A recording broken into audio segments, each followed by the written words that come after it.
સૌવાલા મિત્રોને મારા જય સિયારામ। હું દુષ્યંત પાઠક શ્રી હનુમાનજી દાદાની અસીમ કૃપાથી એક નવા વિડીયો સાથે આપની સેવામાં હાજર છું। તો વાલા મિત્રો, આજનો ઉપાય આ વિષયની અંદર તારીખ છે 16મી માર્ચ 2026 વાર છે સોમવાર।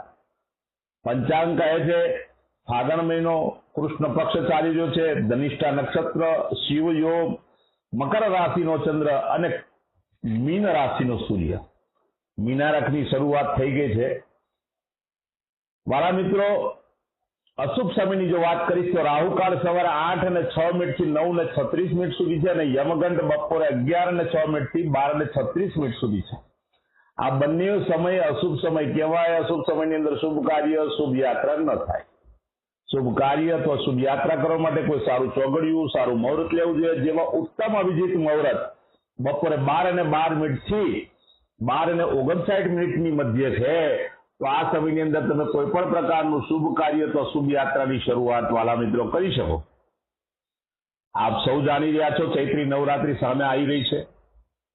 તો આ હતું આજનું પંચાંગ। હવે વાત કરીશું આજના ઉપાયની। તો આજના ઉપાયની અંદર વહેલી સવારે સ્નાન કરવા બેસો ત્યારે નાવાના પાણીની અંદર 1 ચમચી કાળા તલ નાખવાના છે અને 1 ચમચી હળદર પધરાવવાની છે। પાણીમાં મિક્સ કરવાનો, તે જ પાણીથી નાવાનું। ચોખ્ખું પાણી ઉમેરી શકાય, સાબુ અને શેમ્પૂનો ઉપયોગ પણ કરી શકાય। વાલા મિત્રો, તમારું સ્નાન થઈ જાય પછી તમારે એક સફેદ કાગળની અંદર 1/2 ચમચી જેટલા ચોખા લેવાના, પડીકી વાળવાની, ઉપરના પોકેટની અંદર 24 કલાક માટે રાખવાની। સાથે સાથે એક બીજું કાર્ય કરવાનું, કાચા દૂધનું તિલક કપાળમાં અને નાભી પર કરવાનું। તમારી પાસે જે દૂધ હોય તો ચાલશે। દૂધનું તિલક કપાળમાં કરવાનું છે, નાભી પર કરવાનું છે અને હાથનો આ નીચેનો જે ગાદીનો ભાગ છે ત્યાં દૂધ લગાડવાનું છે। પછી 2 હાથથી આ રીતે ઘસવાનું છે। આટલું કાર્ય તમારે કરવાનું છે। ત્યાર પછી તમારે સીધું સંધ્યા કાળે શ્રી હનુમાનજી દાદાની સન્મુખ એક હનુમાન ચાલીસા, એક કાગભૂષણનો રામાયણજીનો પાઠ શ્રી હનુમાનજી દાદાને અર્પણ કરવાનો। પશ્ચિમ દિશા તરફનું મુખ રાખવાનું। મેં તમને જે ચોખાની પડીકીની વાત કરી તે 24 કલાક માટે તમારા ખિસ્સામાં જ રાખવાની છે। બીજા દિવસે વહેલી સવારે પીપળાના ઝાડના મૂળમાં અથવા કોઈ પણ દેવસ્થાને જઈને મૂકી આવવાનું। રાત્રે સૂતા પહેલા તમારે તમારી પથારીમાં બેસવાનું, પલાઠી વાળીને ઓમ કૃષ્ણાય વાસુદેવાય હરે પરમાત્મને પ્રણત ક્લેશ નાશાય ગોવિંદાય નમો નમઃ આ મંત્ર યથાશક્તિ તમારે જપવાનો છે। આ તો આજનો ઉપાય।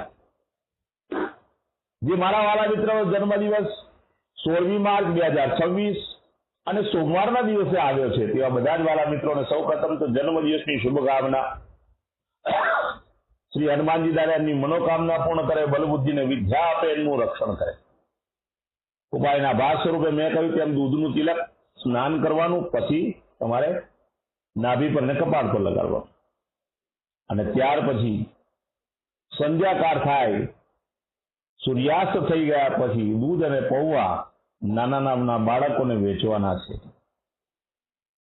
બીજું એક સાથે પ્રાર્થના કરું છું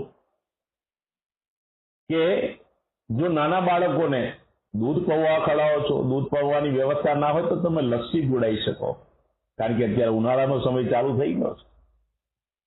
ઠંડક માટે લસ્સી પીવડાવી શકો છો, જીરાવાળા છાશ પીવડાવી શકો છો। ગૌશાળામાં સાથે સાથે જવાનું, ગાયોની સેવા કરવાની, ગાયોને લીલું ઘાસ અથવા ઘાસનું દાન આપવાનું, અથવા તમારે ત્યાં જે ભોજન બન્યું હોય તો ભોજન ગાયોને અર્પણ કરવાનું। બસ આટલું કરી લો। ભગવાનની કૃપાથી આખું વર્ષ આનંદ સહિત પસાર થવાનું છે। જે મારા વાલા મિત્રની મેરેજ એનિવર્સરી 16મી માર્ચ 2026 સોમવારના દિવસે છે તે લોકોએ સવારે સ્નાન કરવાનું, વડીલોના હાથ સ્પર્શ કરવાના, આશીર્વાદ મેળવવાના, પછી ગૌશાળાએ જવાનું, ગાયોની સેવા, ગાયને લીલું ઘાસ અથવા ઘાસનું દાન આપવાનું, અથવા પોતાના ઘરે જે ભોજન બન્યું તે ભોજન ગાયોને અર્પણ કરવાનું। ત્યાર પછી કોઈ પણ વૃદ્ધાશ્રમમાં, અનાથ આશ્રમમાં જરૂરિયાતમંદ વ્યક્તિને,